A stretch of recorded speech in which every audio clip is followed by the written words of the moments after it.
in our setup, Penguin. Cool.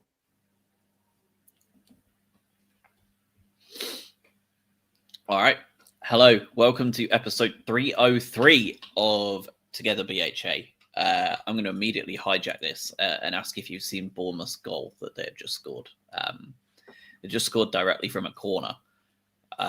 And the best part is that, one, it wasn't a corner. It was incorrectly given. Two, Sel's got nowhere near it. Like, it wasn't even remotely close to saving it. Absolutely mental. I've just seen a picture of it. Technically, so I'm seeing it's technically 0.00 xg.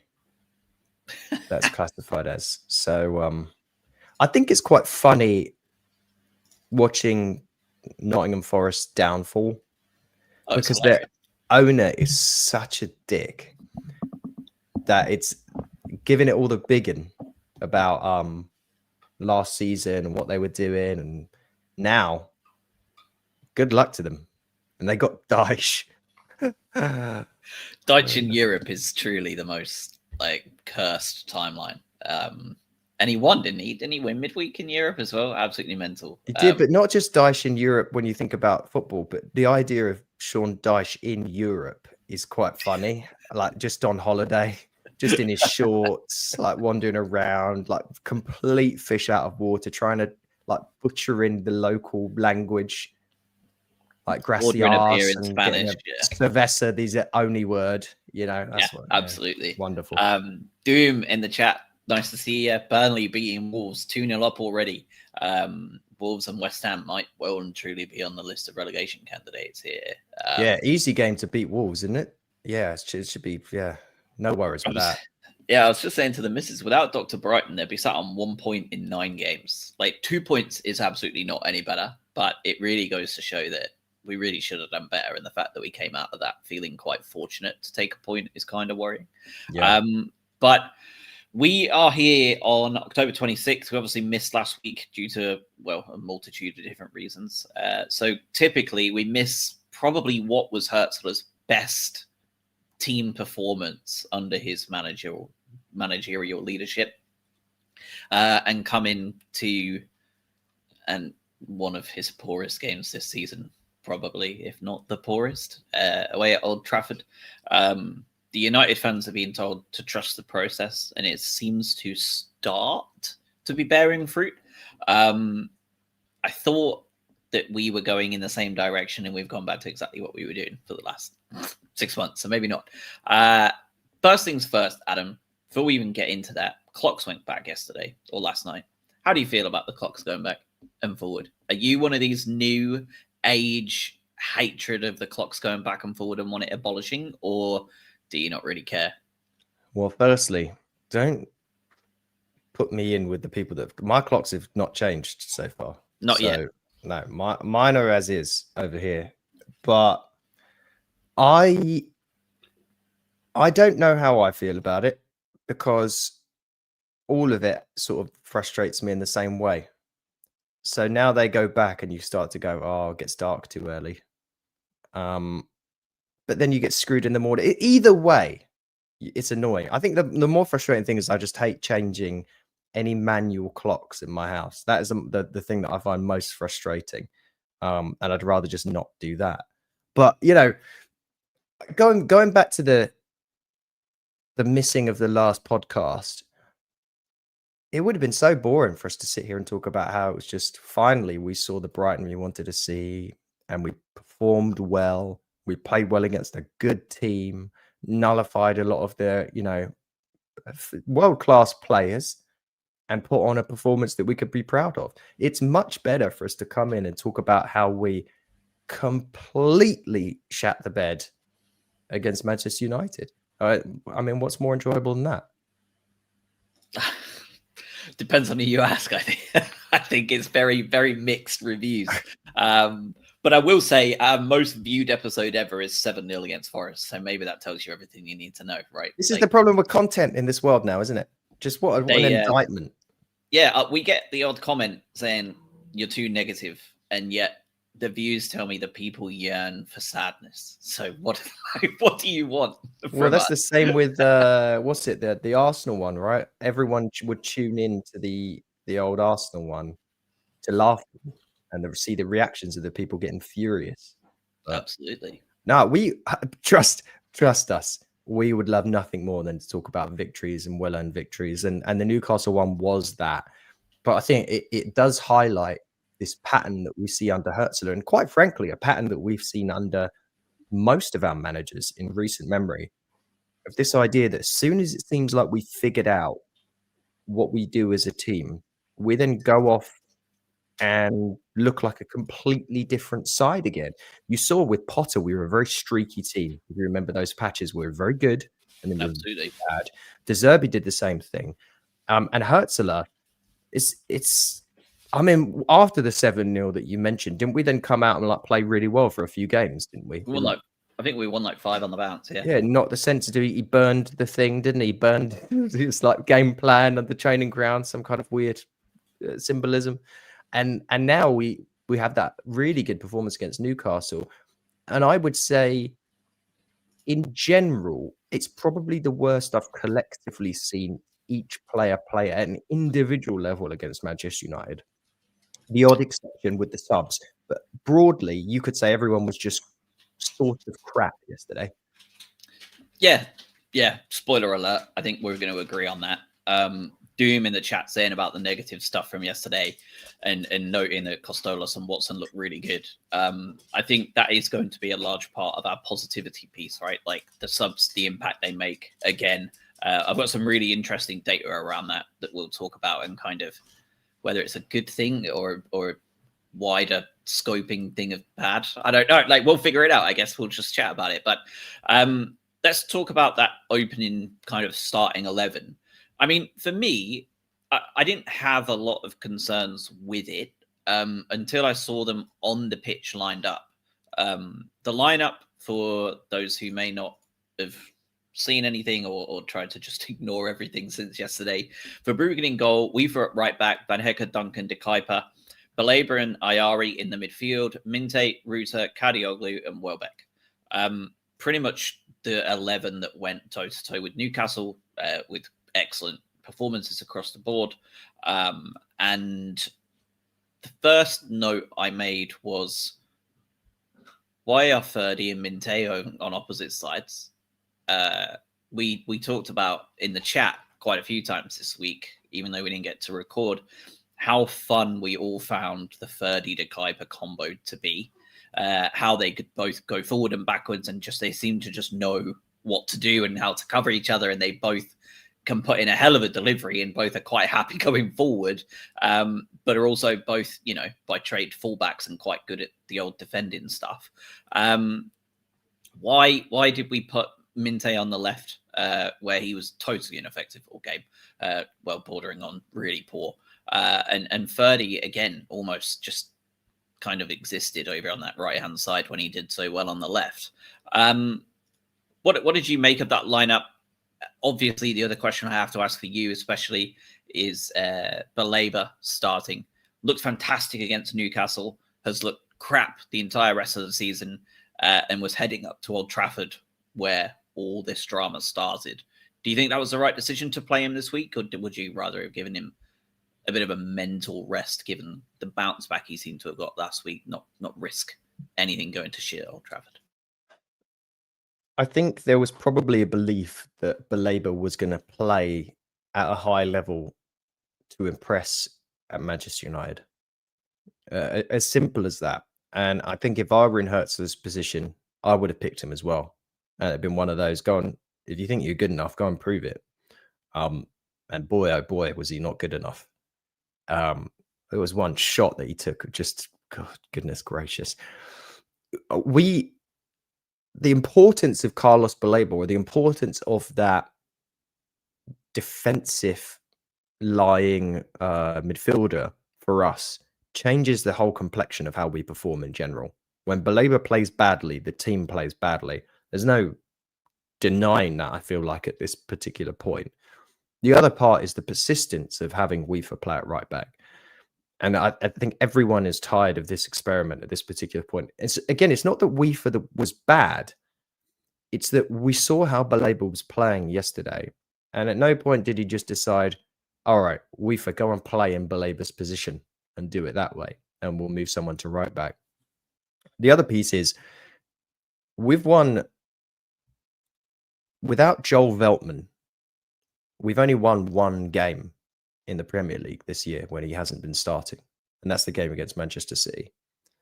Joel Veltman has been the key to us being a good team alongside Carlos Baleba's positive performances to be successful. And he's got to figure out a solution here that isn't what we saw yesterday. And I think all of us are yearning for, if Baleba is not playing well, or if you give him a rest, put Weaver in that position. That is where he plays. And then we'll see what happens. You have the other option as well, right? Of playing De Kuiper at left back and Kadioglu at right back. That is a thing that would work. You don't necessarily have to have them stack on the left-hand side. The Minte on the left-hand side, on left wing, was really confusing to me because the last time he played there, he looked tragic.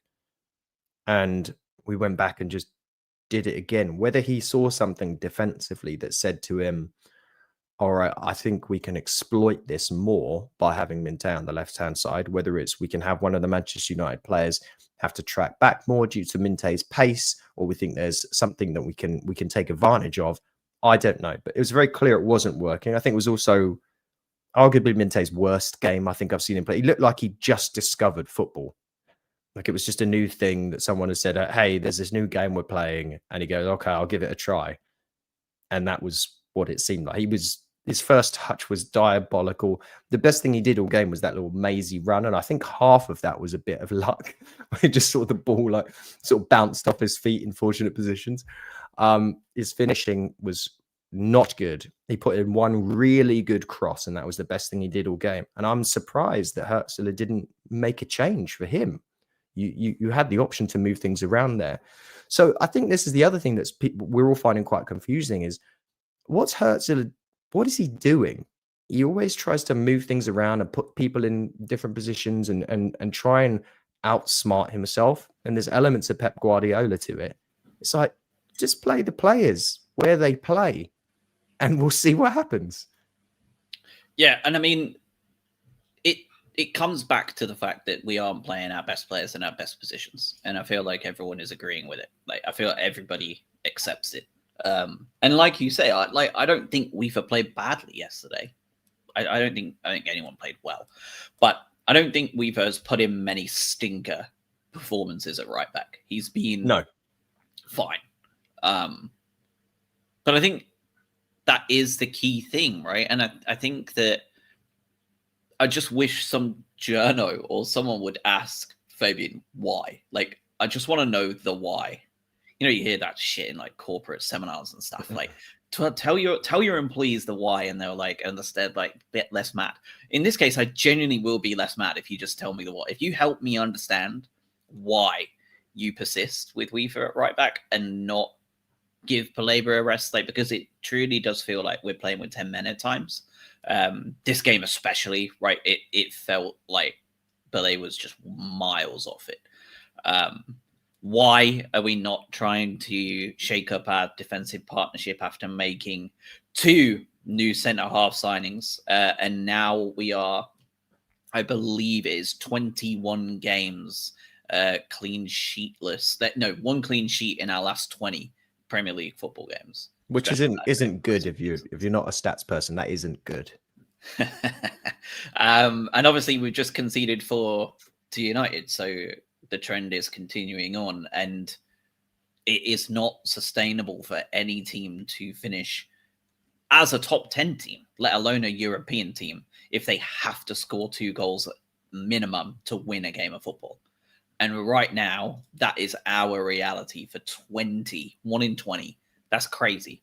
And I don't know why we're not changing that. It doesn't make any sense to me at all. I don't know why we put the players in the positions they're in yesterday. It's funny because I actually think Ferdy was probably one of our best players across the board in the end. He's quietly been quite good this season. Very much so, I agree. Certainly, he's not one of the players where I'd go, you need to take a rest or anything like that. He's been consistent.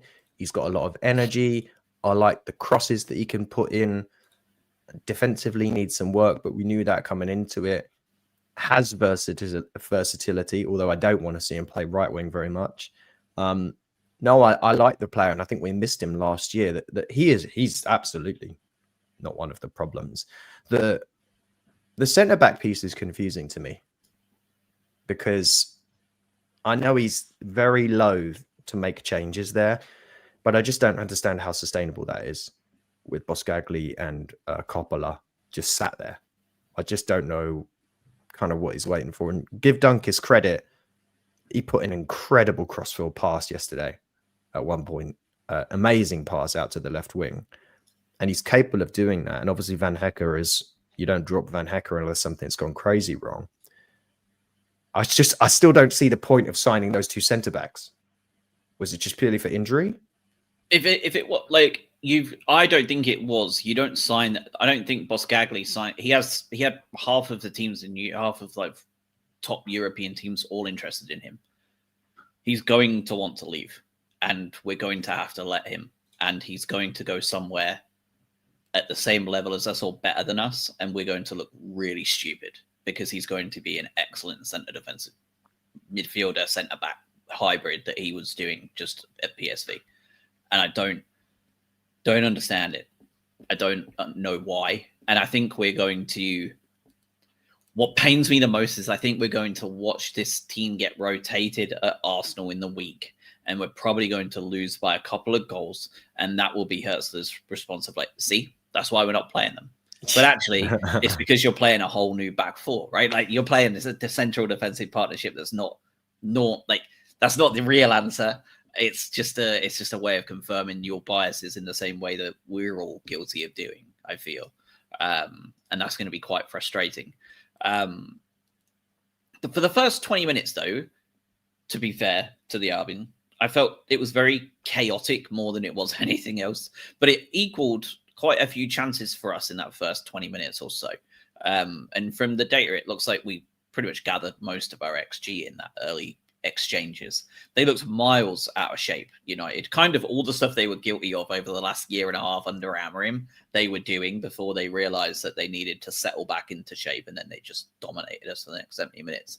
But I guess the key one that came out of that was the penalty shout that De Kuyper avoided shortly before the first goal went in anyway. What did you make of that tackle from De Kuyper on, I think it was Mbuemo, but I may be wrong.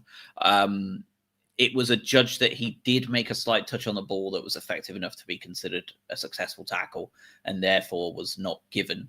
My opinion is we were very lucky not to get done for that. And it felt like later on where Ruta was definitely fouled in the build-up for one of their subsequent goals, it was almost like a makeup call.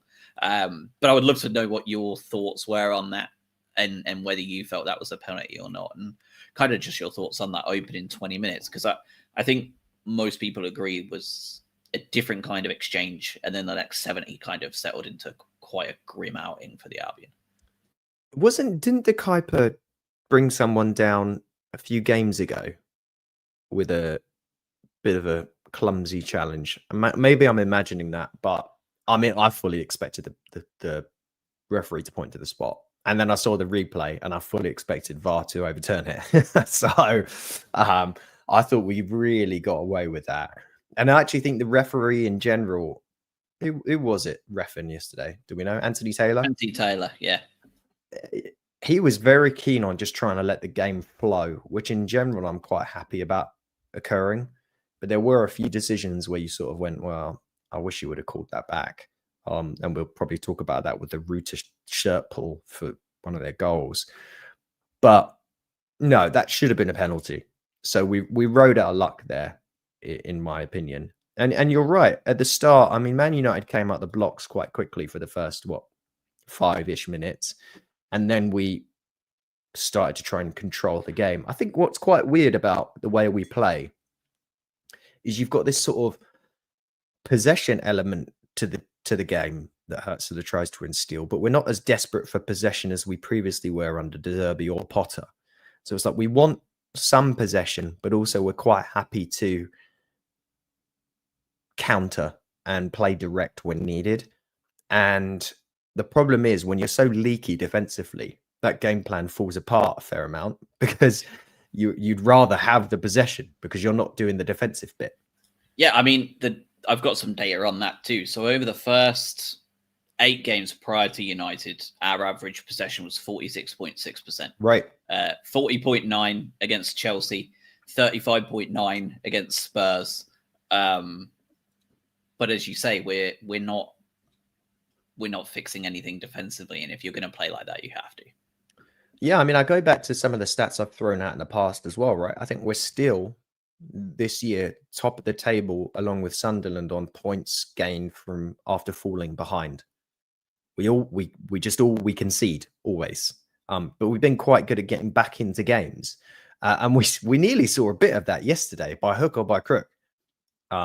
We nearly made it happen, and we know that was a similar theme last season as well, where under Hertzler we were joined with Liverpool at the top of coming back and gaining points from losing positions. We gained 23 points from 20 positions of deficit last year. So clearly that's the way Hertzler has set his... We've got enough data now to say that's the way Hertzler wants to play the game. But I don't think he wants to be conceding. He wants to create a trap, right? And similar to how De Zerbi did a little bit. The problem with yesterday, I found, was not only was everyone crap, and sometimes you have those days where everyone just plays crap.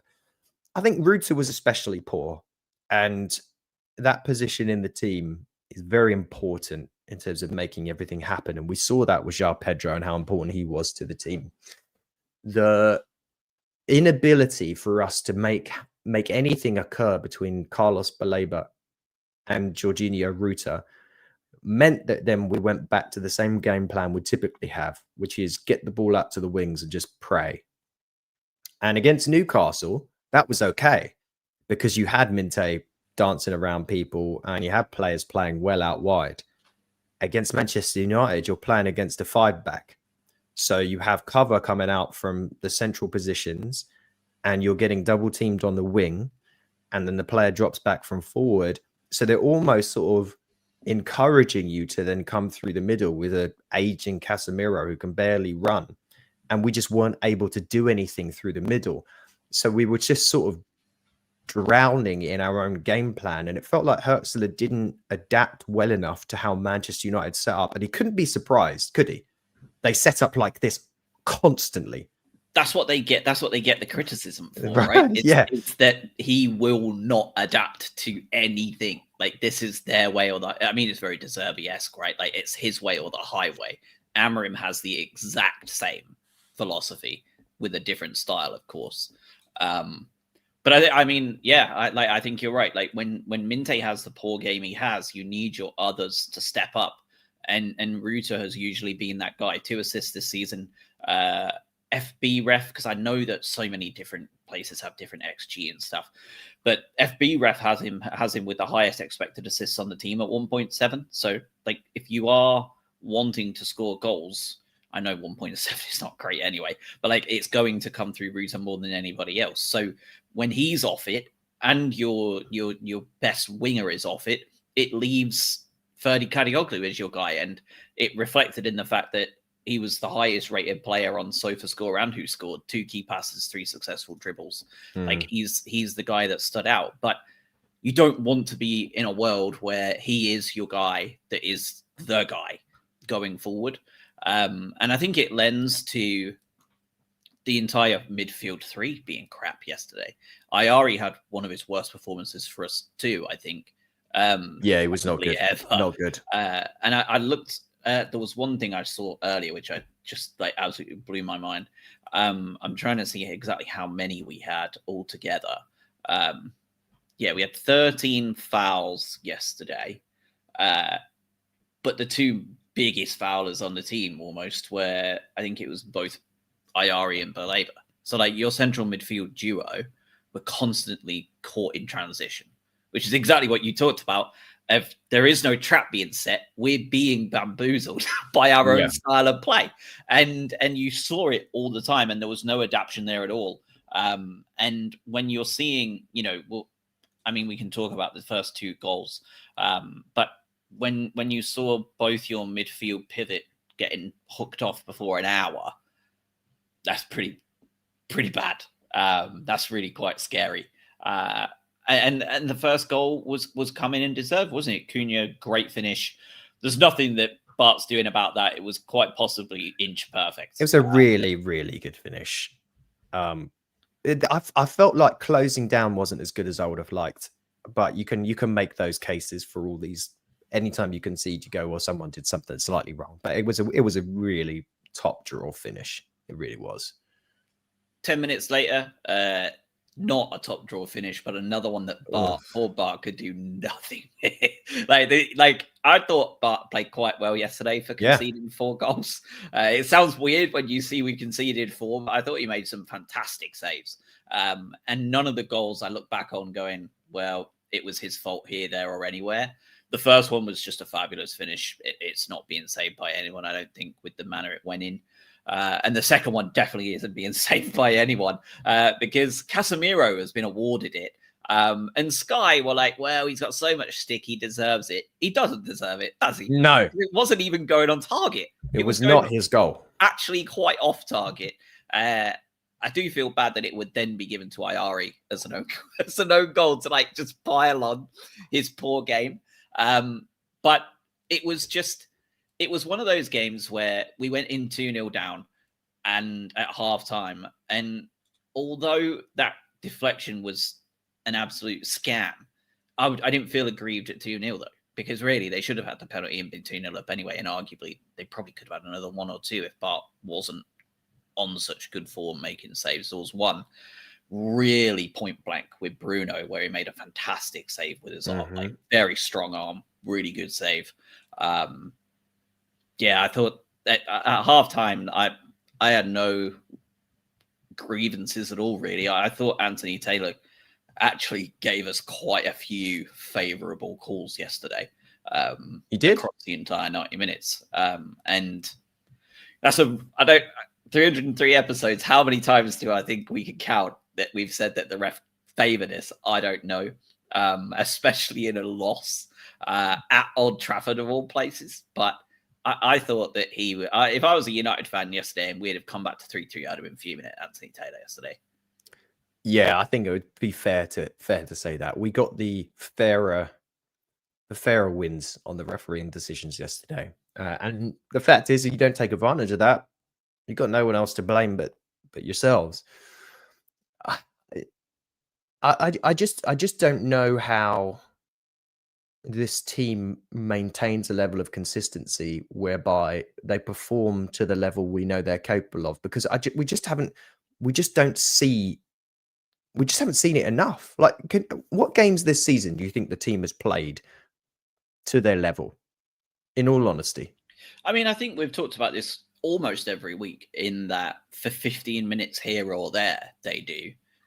And it's annoying that we didn't record last week, because I mean, I'll be honest, like, that is probably the only 90-minute performance under Hertzler where I felt that this team knew what their jobs were across the entire 11, played to their level, and performed well. And yes, of course, Newcastle had bouts of possession and trouble. Like, when you're playing a team as good as this, or any Premier League team, you are going to face pressure from every single one of them, whoever you are.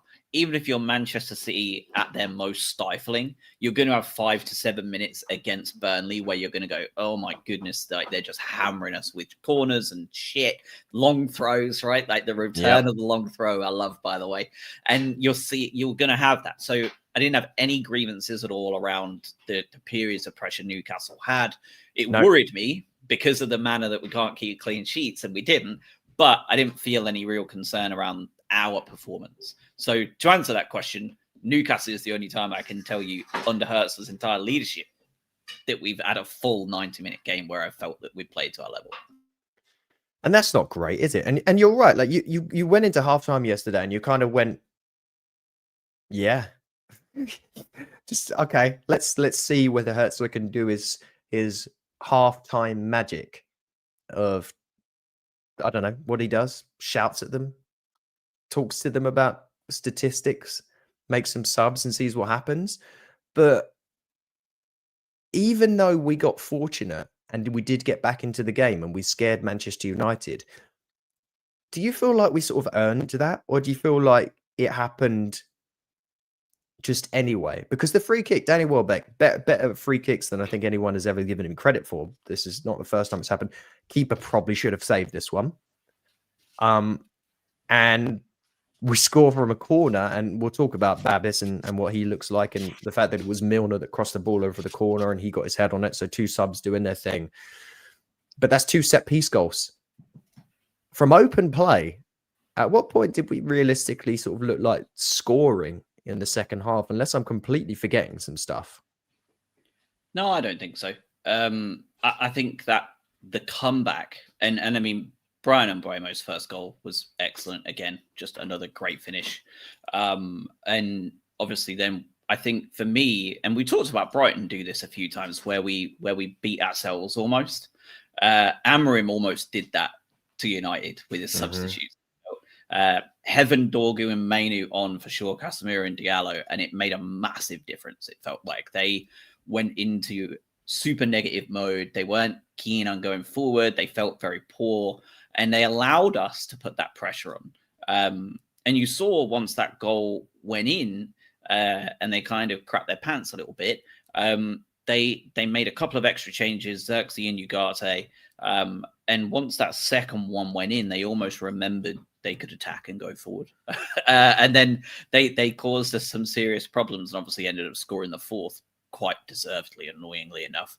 But you talk about sustainability. The scariest thing for me is Welbeck. And first of all, how fabulous he is, right? Obviously, I think we need to just mention how great Danny Welbeck is. This was Welbeck's 7th goal in his career against Manchester United. He has not scored more than that against any other opponent. So he likes going to play Manchester United. Obviously, was a product of them as well. And it's the most a former United player has ever scored against them in the competition's history. So Danny loves playing them. And the free kick was excellent as well. But for me, I worry about it because here it is. I'm going through my notes. 36% of all Brighton's league goals this season have came from Danny Welbeck. Obviously, his form last season was phenomenal. His form this season has continued to be excellent. But this is a player that, if you look at it, he's had just 2.2 XG from non-pen. That's unbelievably high, like exceptionally high and absolutely unsustainable, right? But his fitness is also one of these things that he suffered with his whole career. So if we lose Danny Welbeck, we're in big trouble, like with our finishing and scoring goals, and that worries me a great deal. Yeah, I mean, just how do you feel about that? Like any of that I just mentioned, because I just gave you a lot of data there. Well, there's people in the chat talking about this, right? Dignity talking about how we only seem to get control when Milner comes on. James saying, if we're reliant on Milner, we're screwed. The same we can talk about, right? Of both Milner and Welbeck, where if Danny Welbeck isn't playing this season, let's say he was injured from the start, where do you think we are in the table? Just Not again, high. Considering right now, at time of recording, we are, what, 13th right now? Yes, we would be. Yeah, I don't know what all the other teams around us are doing, but there's not many that can catch us, I don't think, because obviously there's that little gap there with Burnley and the teams below. Everton can go above us, technically, right? So we could drop to 14th. They're tonight, though, aren't they? Right. Everton right. tonight. And Leeds have already played. Fulham have already played, and Burnley can't get anywhere near us, really. Would you think? Do you think Danny Welbeck has been worth 4 points to the Albion this year? I think that's fair to say, right? Like, as a conservative estimate. Well, then we're 17th, 16th or 17th. Yep. Without Danny Welbeck. And you can't rely on Danny Welbeck. We all know that. But you take advantage of him while he's fit. And that's, as we've said, he's incredible. But what's your backup plan? I don't think we've got a backup plan, unfortunately. And this goes back to what we talked about before, the transfer window, where you've made these modifications to the team and you've left yourself in a position where you are in a season where you've got youngsters that aren't ready and you're having to rely on your older players. And you hope that your players that are in their prime years play to the level they're capable of. And so far, we haven't seen that, right? We can't rely on Carlos Baleba this season. And I don't know if we will be able to. Matoma, not at his best, injured. Minte, still young, still unproven. The Greek guys, still young, still not figured their stuff out. Tommy Watson, still young, hasn't really got any game time up until, well, really yesterday and in, in the cup. So you have to rely, in some ways, they're forced to rely on Danny Welbeck and James Milner because you don't have any other options. I think the next step, your plan B, and it might be a plan C more than a plan B, is if Danny Welbeck gets injured or someone like that, you're then just going to have to throw the youth on and you hope for the best. And as good as Babis looked yesterday and as decent as Seamas has looked in part, they're not a replacement for Danny Welbeck at this particular point. So you got to wrap him in cotton wool. And James Milner, I don't know. Do you start James Milner against Arsenal? I think I possibly do. Well, I guess let's bring Jerry, our guest, onto the show. Welcome to Together BHA, Jerry. It's great to have you. And I guess let's throw this question straight over to you, straight into the frying pan. James Milner, what's your thoughts on starting him in the midfield against Arsenal and just general thoughts on that centre midfield scenario conundrum at the moment? Well, I think there's an opportunity, as there always are Cup games. It's almost a free hit. I know we want to win. I know we'd like to win the Cup, but I think to a certain extent, as we found with Oxford and with Barnsley, we started some players, and obviously we had some great results as a result of that. I think in terms of what you're saying about Milner and what you were saying about Welbeck, I think certainly it would be worth the experiment to see what happens with Milner starting at Arsenal. I'm going to go to the game, so I'm hoping to see him play well. As far as Welbeck and your concerns about him, I think the thing is that my sense is that one of the challenges the club has with Welbeck is some of the other players don't know how to play with him. They don't play to his strengths. Certainly, this week against Newcastle, fabulous pass from Jorginho to set up the first goal. But when you see Danny play and what Adam was saying, I mean, great year. He started slowly this year, but he's come around. I see him getting into place or getting into spaces. And last week against Newcastle, they found him. That was the key to me. On Saturday, or yesterday against Man U, they weren't finding him.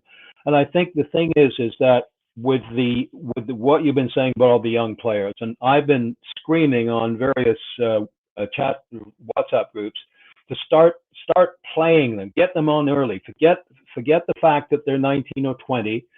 Forget the fact that they haven't had as much experience. They'll never get it if you don't play them. So I think we have to start, and certainly, Costolas yesterday, great goal. He came on for a cameo against Newcastle. He looked for 5-10 minutes, whatever it was. He looked like he knew what he was doing. I think Simmons has shown us as well. I think we have to begin to trust in these guys. We keep being told to trust the process. I think we have to trust in some of these young players. Tommy Watson came on yesterday, looked very bright and sharp. Great pass for Minte. Unfortunately, didn't quite work out. But I think this is the thing. I'm a very positive Hertzler guy. I'm not a Hertzler out person. But I think he's got to begin to trust in some of these young guys, get them in there. They may make mistakes. I'd rather they get them in there and they make mistakes than have them sitting on the sidelines wondering when they're going to get a chance to play. So that was a long answer to your James Milner question, but I think it's one of those that I think Milner can certainly have that impact on those young guys. He can certainly anchor that midfield, which yesterday was woeful in the first half. And I think, let's see what happens. Obviously, we have to keep, he's 40 years old, or he's 40 years old. We have to keep him in somewhat of cotton wool, but I think he can get through it. Yes, to the first question, let's start James Milner on Wednesday night. Let's see how he plays. I think probably I'd like to see him playing with Gomez, because I think Gomez is the kind of pace that you need. I think we need to sit Ayari and Baliba down for a while, and we'll see how it plays out. I mean, obviously some other changes as well, but that was my long answer to your short question. No, that's really good. Appreciate it. I mean, I guess just to bounce off of that, I've got a couple of different things here. Costolos became our 10th different goal scorer this season. Obviously, this is something that we had take place over the course of last season as well. Goals coming from pretty much everywhere. And then we've also, as an extra stat here, because I know that a couple of people in the chat have been talking about it as well. This is now 6 goals from substitutes this season, which is double the number of any other side in the Premier League. Adam, you noted the comebacks that we're able to complete alongside Sunderland as well. But 6 goals from subs, double the number. The manager's changes are making a great impact, right? So he's looking at the game and understanding what's out there and making reactive changes that are highly effective. But the 11 that go out there initially are obviously not doing the job maybe he wants them to do, or they're just not at it. Whatever it is. Dignity in the chat talking about playing our right back in midfield. Like, Adam, how did you feel about looking at Arsenal and looking at these subs and Jerry's thoughts on giving the youth a chance as well? Would you be in favour of some more kind of not extreme changes, but bigger changes sooner? Yeah, I think Dignity's correct. I think with the pivot, you could get away with, and I think by the way, I think we miss Hinchelwood quite a lot. Offered a big amount to this team, and we miss his role. But you could do worse than playing a Weaver and a Milner as your pivots, and then allowing the creativity to come from broader areas. I do think with Veltman coming back into the team, and I hope it's against Arsenal, you want to see that. He brings so much to that solidity of the back line, and it allows the other players to venture a little bit further forward. I get the feeling that especially Kadioglu yesterday, he had to be a bit careful because Weaver runs forward quite a lot. I don't know how much you noticed that, but he will just invert and just rush into the center of midfield and get forward as much as humanly possible. And I look, every time he goes forward, I panic. I'm like, oh, you don't get back there very quickly. So then Kadioglu has to sort of run back there, and we lose out on the ability to sort of create on the right-hand side. It doesn't happen quite as much as Minte because he's just got the ability to get up and down quicker.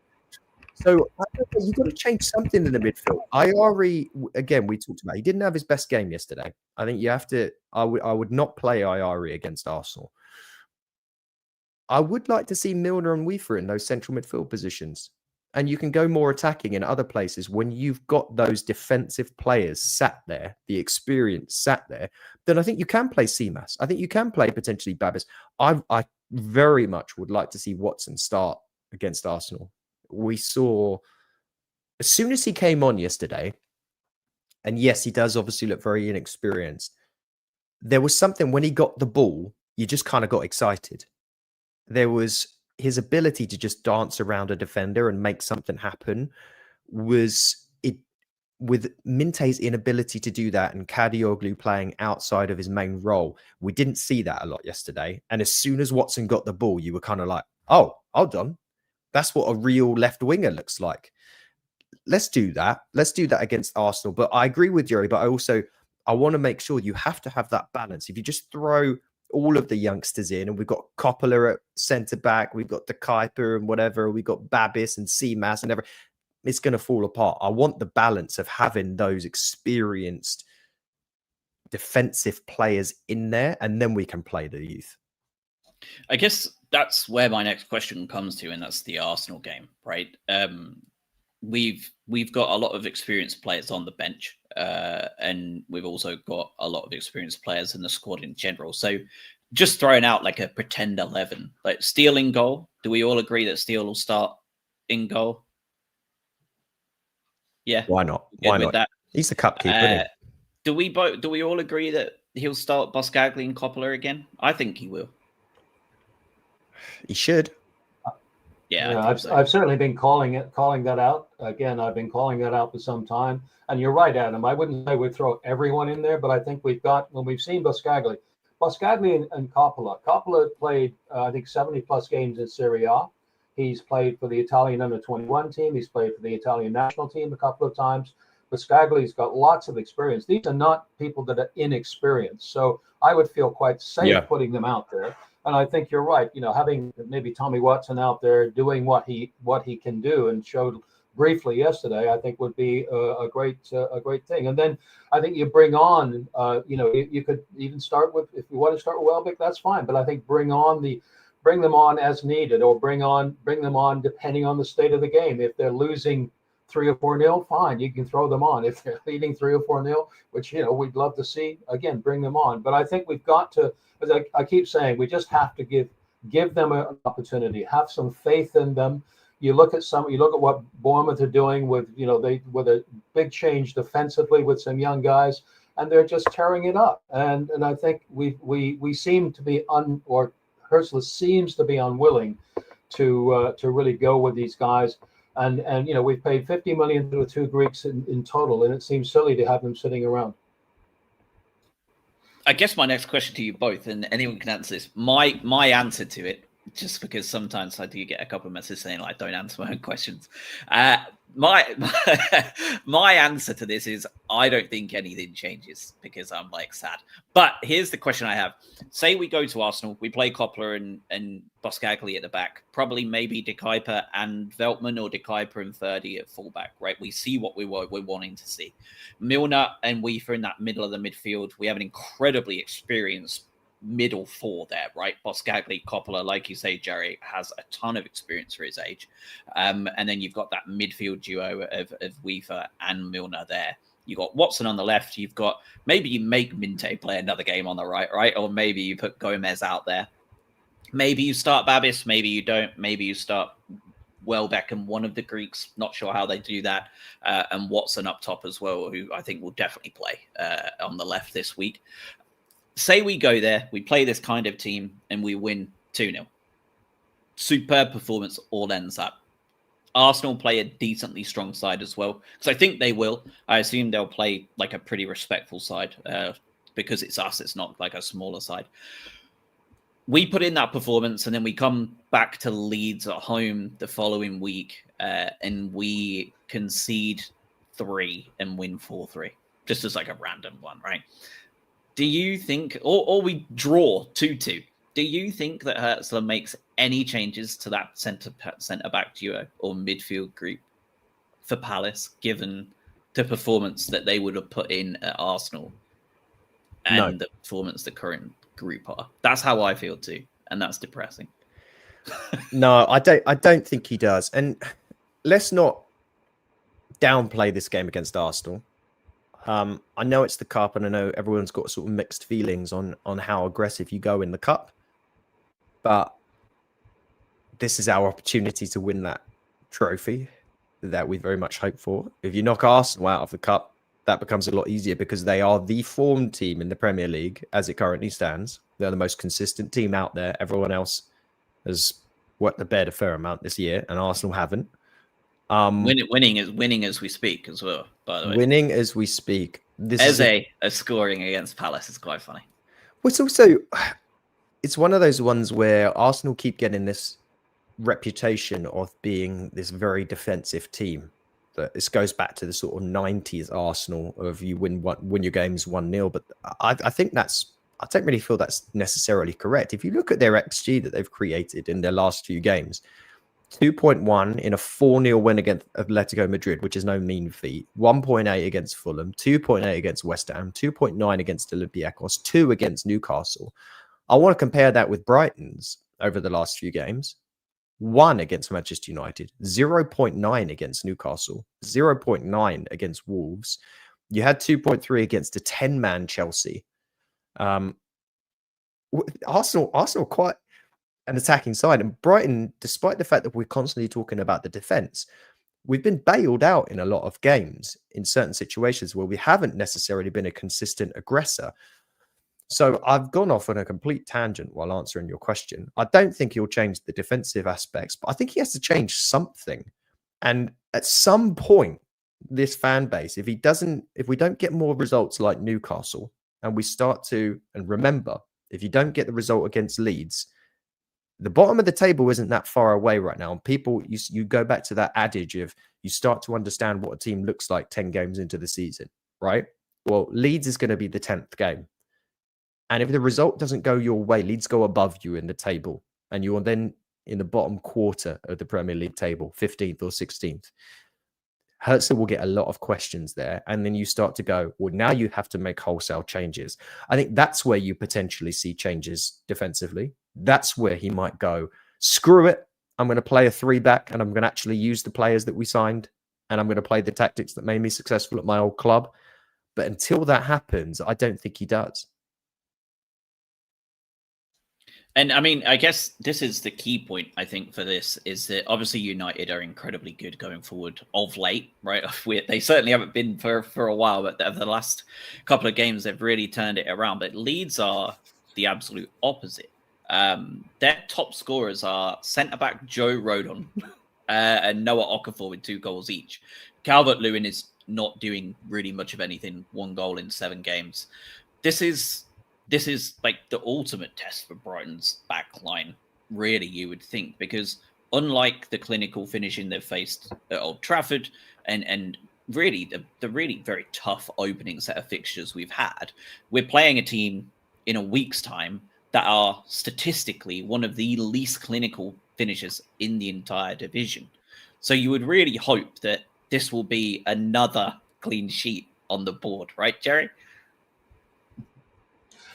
Well, I think the thing is, if they can come out of the blocks the way they did with Newcastle last week, and there was the difference between this Saturday and last Saturday. They came out last week, they looked like they really wanted to attack from the beginning, which is what they failed to do successfully, I think, in many games, certainly yesterday. So I think you're right. I think this is an opportunity to. Because once you start getting, like any game, once you start getting, as Manchester United did yesterday, you get 2 goals in the first half, although we showed against Tottenham that doesn't always work. But you get a couple of goals, especially against a team like Leeds, who, as you point out, don't have a lot of attacking strength, are near the bottom, or not, they've got, I think, 8 points so far. You see a team like that, then that's the way to deflate them as far from a confidence perspective, to give our guys confidence and go at it. So I would definitely have those guys, and I would probably disagree with Adam in terms of I would absolutely play these guys, and even if they lost 4 or won 4-3, I'd continue to play them, because what I want to see is I want to see some movement from the back beyond this dunk to JP to dunk, backwards, forwards. That just drives, and people I sit with drives them crazy. I'd love to see Buscagli and especially Coppola, who I think has the ability to move, take the ball forward himself in very much the same way that, some of the others. I watched the first half of the Crystal Palace Arsenal game, and you see Gay playing forward. You see Lacroix, both of those guys, really they've got some pace, they've got some capability. And that's what I'd like to see from the back line for Brighton. With, if you replace JP and Dunk with Buscagli and Coppola, which is what I would suggest we do. So I'd like to see that. I think we are still at a point where, let's call it experimentation for lack of a better word, but I think you can go with that. And I think we start that way with Arsenal, and unless it's a total disaster, we continue with that with Leeds. Awesome. And Dignity again in the chat saying what I've been hankering for a while, right? And it's the back 3. We have the tools for it. It felt like our entire summer transfer window focused on signing players built for a back 3, and we're not playing it. I know you said, Adam, we may just like throw it all out and just go, fine, we're playing it. I really wish we would. I don't understand why we're not. We're built for it. We've got so many excellent wing-back type players that can do it. If you want to play a more attacking back 3, Minte is already shown he's a fabulous defensive wing back if he needs to be. He comes back and defends so well. If you're playing against a Leeds at home and you're expecting to be able to do that, you can have Minte on that right side just flying up and down, and you can have Weaver in central defensive midfield and Van Hecke cover that flank, right? If you need to. You got Boscagli in the middle playing quarterback, and you've got Dunk on the left where he's become incredibly comfortable despite that not being his side, right? If you wanted to do that. Or you give Dunk the ability to play that middle quarterback role because his ability to pick a pass is so good, and you allow Boscagli to sit on his preferred left-hand side, and you allow De Kuiper to play in a role that he's been playing at Bruges for a while, which is that attacking wing-back as part of a 3 or a 5. Which they did for a long time, and he was really very good at. I'm screaming for a back 3. Dignity's screaming for it. I can see Jerry nodding along quite enthusiastically here at the idea of it. It won't happen. We're all going to be screaming about it until December, probably. Do you know the last time we played a back 3 in the league was Chelsea last season? In February, we played a 5-4-1, depending on how you want to frame it, and we had Lamptey at left back, Webster, Van Hecke, Veltman as your central grouping, and Minte as the wing back. Minte scored twice and we won 3-0. I rest my case. I've heard enough. Yeah. It would be nice to see that, but again, I think one thing we have seen with Hertzler is he does things his own way, and he's shown zero inclination to modify the way he plays in general. He'll move the pieces around, but he's not shown any real thought to push for that. I think he was forced into that back 5 then when we had injuries, because at the time we'd lost Igor, Dunk was injured, and he was like, all right, we'll have to figure this out. We don't have the players to properly play. And I think he was scarred from the previous Chelsea game, if I remember correctly, where we got battered. So yeah, I've got my doubts, but I remain ever hopeful that we'll actually use the players that we signed. Looking around the grounds this week, we've had, just a continuation of the Premier League being a bit mad this year. Leeds beating West Ham, continuing to consign West Ham to that bottom 3 where it looks like they're going to stay for a while. They look so bad. Chelsea losing to Sunderland late at home after they've been pretty good over the last couple of weeks. Won 2 on the bounce, didn't they? They beat Liverpool 2-1 and battered Forest, and then they probably lose at home to Sunderland. Manchester United, I mean, I would even say that's a bit of a crazy result. 3 wins on the bounce is something they haven't done in well over a year. Brentford then beating Liverpool at home, where Slot seems to be getting a real sophomore slump style going on here. He's struggling hard. And it feels more and more like that was Klopp's team that won the league last year, right? And Slot is struggling. And I guess you can probably make the same style of criticism towards the De Zerbi Hertzler takeover. And now today, we've obviously got Villa beating Manchester City. Wolves and Burnley are 2-2 as we speak, and Bournemouth are comfortably beating Forest as well. But I think that's where this league gets a little bit weird. I think you're going to all season long look at this and have a couple of teams where on paper you would have that classic, they're too good to go down. And there's been a lot of worry in the media that era is over. And it's going to be all the ones coming up or all the ones going back down. I don't know how you feel about it, Jerry, but for me, it feels like this year is going to be, whether it's the exception that proves the rule or just kind of a return to the reality here, but I'm not sure there's going to be many of those 3 that came up go down. There's a lot of sides down there that could absolutely bite the dust, don't you think? Well, I think, a couple of things. Firstly, I think Sunderland bought extremely well in the summer transfer window. They were very smart in the buys they made. And so I think that's from their perspective. I think we're seeing that team really perform. They may be punching above their weight a little bit, but hey, that happens. So I think they're definitely not going to go down. I think as far as the other 2, Leeds and Burnley, been here before. We know that. It looks like they might have learned a little something from the last time around. I think Daniel Farke is a pretty decent manager, so I think he's got the capability to keep them up. You're right about what we said earlier. Whether they've got enough attacking strength to keep them, I'm not sure. But West Ham looking the way they are, Nottingham Forest looking the way they are, Wolves looking the way they are. I mean, these are teams that, for certainly Wolves and West Ham, the last two seasons have flirted with it to a certain extent. And with West Ham, since I guess since they won the Conference League 2 years ago, they really haven't. They didn't play well last year, and they're really awful this year. So I think they're in a real risk. Nottingham Forest, I think Dyche will probably get them out of this at some point. But I think you're right. I think we will see this year at least one of them, probably Sunderland and possibly Leeds, stay up. Burnley, not so sure. But I think it's basically, clubs have learned to a certain extent that, you try to buy your way out of trouble, or buy your way into that. Ipswich failed miserably last year, obviously. Leicester didn't do too good. So I think this will be a different year. I think partly because it is totally competitive. It's competitive everywhere. So it's not just at the bottom and the top. So I think this is having an impact. So Brentford beating Liverpool last night. What we're seeing today with Aston Villa, bad start for Aston Villa, but they've begun to recover. So I think we're just seeing a year, and this is why I think from our perspective, from Brighton's perspective, yes, we should be concerned about some of the plays, but I think we'll get it right. We've got the players that can get it right. So I think we'll be fine. But some of those other teams, I'm just not sure. I think, as much as I said, we play 10 games and you start to see what these sides are made of.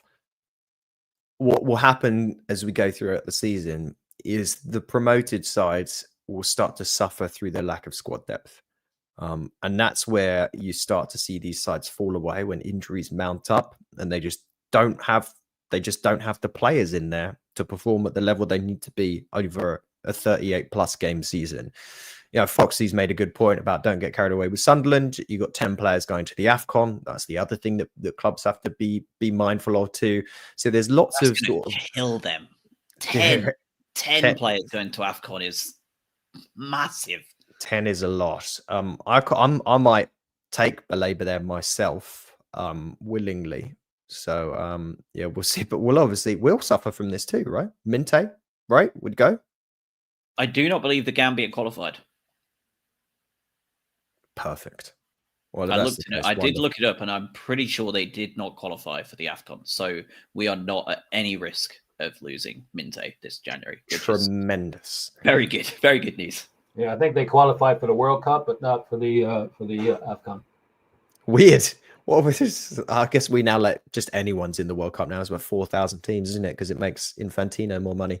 I think Villa was an interesting one for Jerry to bring up, right? Everyone talking about how Villa were looking like this. Emery's lost it. What are they doing? They've sold good players. They've spent too much money. They're all a mess. They're a complete wreck. They haven't scored a goal for the first few games. Now they're probably about to go on. This will be their 4th win in a row. I'm watching this game in the background. They could be 3 up against Man City if they finished a little bit differently. Of course, Man City probably win this 2-1 as people are listening to this, and I'll sound like an idiot. But these things can change so unbelievably quickly. And we are going to see a little bit of regression to the mean, I think, with some of these squads. Yes, Sunderland are going to drop down a little bit more. Some of your big boys are going to continue to move towards the top of the table. Newcastle aren't going to be in 12th for much longer. Like, things will move around. I think that the thing you've got to be careful of is, and it's weird to say this after we had such a good result against Newcastle and looked such a good team. But we do need to be very, very careful. I think it's not just about the idea of relegation, because we are better than a relegation team. But you don't want to be a side that finishes 15th. If this Brighton team finishes 14th or 15th, there's an abject failure on all counts. And I think you're then looking at the club starts to go, well, we can't sustain this. We have to make big changes. I don't think anyone really wants to go through that process, because then you go back to let's see what happens, and we'll spin the wheel on what kind of manager we end up with. We don't want that. We want this side to continually be a top 10 and at worst a top 12 team. The performance against Manchester United was not at that level. And if you start to see sides like your Sunderlands and other teams play above their level and do better, then you are at risk of dropping down. And we have to be very, very careful with that, because we also know we're not going to do much business in January. We never do. Yeah, I mean, it's worth noting. I mean, we finished 15th. It's a totally different story, right? And the thing is that Herzl has a contract until 2027, so he's in his last year at that point, and it becomes a very big conversation to have, depending on the outlook and the way we're played for the rest of the season and how close to that problem area we've been. Because you should say we're incredibly streaky. We could have been sat in 8th or 9th for half of the season here between kind of November and March, and then fall off a cliff at the end and finish 15th. And that's a different conversation to have than one where we've meandered along at 14th, 15th all season long. I think then you've got a pretty brutal combo that's about to happen. But I do find it interesting we haven't renewed him yet. Usually there's a display of backing that goes into a manager, and we've allowed him to hit almost 18 months left already. And I do find that interesting. Not so much it means Bloom doesn't like him and all that sort of stuff, but like I do find it interesting we haven't nailed him down yet, which is just an interesting point, I think. Would you, Jerry, would you renew Herzler's contract? I know you said you're a Herzler in guy. I'm not sure I'm a Herzler in guy. I'm just not a Herzler out guy. That's the Herzler on the fence guy. Herzler on the fence guy. What I would say is that you have to consider when you look at the people that are being fated, Areola at Bournemouth, Emery still at Aston Villa, Silva to a certain extent at Fulham, although this year a bit shaky. These guys are in their 3rd, 4th, 5th years of, at least from a Premier League perspective. Areola last year, beginning of the year, was awful. I mean, I'm sure there were people in Bournemouth going, "Oh, let's get rid of this guy. Where did we ever find him?" And now this year, he's looking like a genius. I don't know how long it should take. So he's just beginning his 2nd year. So I guess what I'm saying is that he needs to be given that opportunity. I think Bloom and Barber are smart enough to say, yeah, we're gonna stick with him certainly for this year. Unless there was an absolute catastrophe, I don't see anything happening to him this year. And I think they're biding their time this year. I'm sure they're having discussions with him. I mean, I get I've because I'm sort of part of I'm on the fan advisory board, and I go to a lot of the supporters clubs events that Paul Barber comes and speaks at, and when he's asked a question about Herzler, and obviously he's how he's going to be as straight as he can be, but my sense is that having met him a few times, having heard him speak a few times, I trust what he's saying, and his faith in Herzler seems to be unwavering at this point. So my sense is that they'll certainly not do anything before the end of the season. They might, if things are looking good in April, well, we might see it. But I don't think they're preparing to get rid of him. I think they'll give him most of the full 2 seasons, and at that point, I think they'll make a call. Yeah, I don't disagree with anything you say. I didn't realize you were part of the fan advisory board, Jerry. We'd love to hear some tasters or teasers you've got on what's going on over there as well. Yeah, well, we're always happy to do that. I've been on the fan advisory board for 3 years, and it's a good place to be. We get a chance to we have some good, honest conversations with the club about a lot of the things that we're all challenged about, whether it be the transportation, the catering, and so on. And we do raise issues on a fairly regular basis. So I'm always happy to share what we can. We get information shared with us early. I won't say, we don't get confidential information, that's, like where the women's stadium is going to be. We keep hearing it's going to be somewhere, but we don't know that. So yeah, it's a good place to be. I'm pleased that we're able to work with the club, and I'd be happy to share, just sort of how we work and the makeup of the club or the makeup of the FAB. It's a good blend. We've got an equal distribution between men and women now. There's six men, 6 women on it of varying ages. They're not all as old as I am. So it's a good plan. So yeah, happy to do that. I think that's definitely a topic for a future pod, Adam.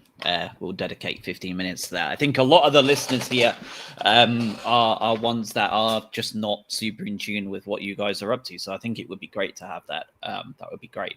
All right. Does either of you two have anything else? We're just over the hour mark. So do you guys have anything else you wanted to bring up before we wrap, or are we good to kind of crack on for next week? I think that's it from me. I'm glad we could have Jerry come in and give us some thoughts here as well. And yeah, the advisory board stuff is certainly intriguing. Because Josh, I don't know if you and I could be further from the advisory board, the sort of disadvisory board. They just do the opposite of what we suggest. So yeah, it's good to have a different perspective. Well, I think part of it is a lot of people say, well, in fact, what do they do? Are they any good? Oh, they're just a mouthpiece for the club and all this kind of stuff. And I think we are very independent. We meet. Just a quick update. We meet every second Monday. We have a Zoom call every second Monday, and we have a good discussion about things. And those things get raised to the club by the chair and the co-chair quite quickly, and we get good feedback from it. We meet with the club formally 3 times a year, and we've seen the trust build between our FAB and the club over this time. And I attended a FAB meeting at the Premier League earlier this year. And when you find out what some of the other FABs and how restricted they are and how challenged they are, I can assure you that we have a lot more independence and a lot more opportunity to raise issues and get results than many of the other teams. So I think that's definitely, as you say, worth a discussion. It's good to hear. Yeah, that's definitely not a surprise for some of the other clubs. I can't imagine being the FAB for Marinakis, can you? and West Ham is no walk in the park either. Oh God, yeah, that's true. Yeah. Well, West Ham's just a shit show through and through, from the top to the bottom. The club is just is a mess, and yeah, they're going to go down unless something crazy happens, which they might. They might do. Nuno is a very good manager at the end of the day, especially in this situation. Give him a couple of weeks, a month or two, and he may be the one that turned it around. More so than most other managers brought into that mess, but it's not. They're still not going to end well. It's not going to end prettily for them. They may scrape 16th, but if there's anyone in the Premier League currently managing, it's probably Nuno that can do it. So don't disrespect Sean Dyche like that. Yeah, well, the less said about Sean Dyche is Stephen Mitchell believes Bonnie Blue is going to buy West Ham. That's your last piece of breaking news. That's the end of the episode. And yeah. To be fair, their ownership is in the same realm, so it wouldn't be the biggest shock in the world. Keep it on topic. Yeah. All right. Yeah. Thank you both very much. We will be back next week, unless there's like an insane midweek with the Arsenal game. But I'm there, so I won't be recording. Well, maybe I can get back really late. It sounds like you're both there, right? Does. Yeah, I think, Jerry, you said you were going. Yeah. So maybe if we win and it's fantastic, maybe Adam will just have to do like a midnight pod and you can just hop on at like 8 o'clock your time and we can just jump on and chat through it. I would love nothing more than to have a podcast through just sheer unadulterated bliss from a victory. Yeah, that would be nice. Yeah. All right. We will be back next week, possibly midweek, based on the result, and just have a wonderful week. For those traveling to Arsenal, have fun, be safe, and we will speak to you all next Sunday. Chisel.